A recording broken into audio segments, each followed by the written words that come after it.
ఇక దుబ్బాక ఉప ఎన్నికల్లో బీజేపీ అభ్యర్థి రఘునందన్ గెలుపొందిన సందర్భంగా నల్గొండ జిల్లా చండూరు మున్సిపాలిటీలో బీజేపీ నాయకులు కార్యకర్తలు పెద్ద ఎత్తున బైక్ ర్యాలీ నిర్వహించారు. బాణాసంచా కాల్చుతూ మిఠాయిలు తినిపిస్తూ సంబరాలు జరుపుకున్నారు.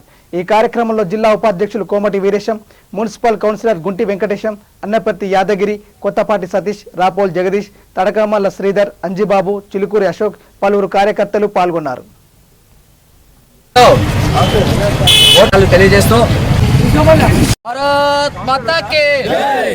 దుబ్బాకలో ఓటు వేసి గెలిపించినటువంటి ఓటర్ మహాశయులందరికీ ధన్యవాదాలు తెలియజేస్తూ, అన్న హరీష్ అన్న దుబ్బాకకు వచ్చినాం, అడుగు పెట్టినాం, అక్కడి నుంచే గెలుపును సునాయాసంగా అనుకున్నాం, కొంచెం కష్టపడి గెలిచినాం.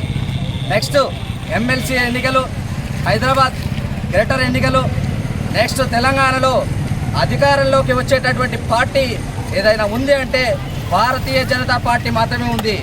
హరీష్ రావు గారు మర్చిపోకూడదు, కేసీఆర్ గారి యొక్క కోటకు పీటలు వారడం జరిగింది.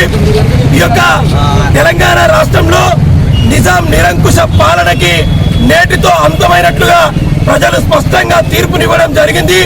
ఈ యొక్క తీర్పు రానున్న రోజుల్లో తెలంగాణ రాష్ట్రంలో భారతీయ జనతా పార్టీ అధికారంలోకి వచ్చేంత వరకు ఆగదని చెప్పేసి ఈ సందర్భంగా తెలియజేస్తా ఉన్నాం.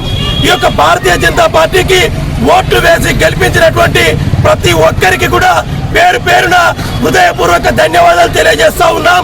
ఈ యొక్క దొర యొక్క కోటకి నేటితో పీటలు వారడం జరిగింది. దొర గడియలు బద్దలు కొట్టుకొని ఈ రోజు ప్రశ్నించే గొంతు అసెంబ్లీలో అడుగు పెట్టబోతోంది. ఈ యొక్క తెలంగాణ రాష్ట్రంలో బీజేపీకి ఒక సువర్ణమైనటువంటి అక్షరాలతో లిఖించదగినటువంటి రోజులు రాబోతా ఉన్నాయి.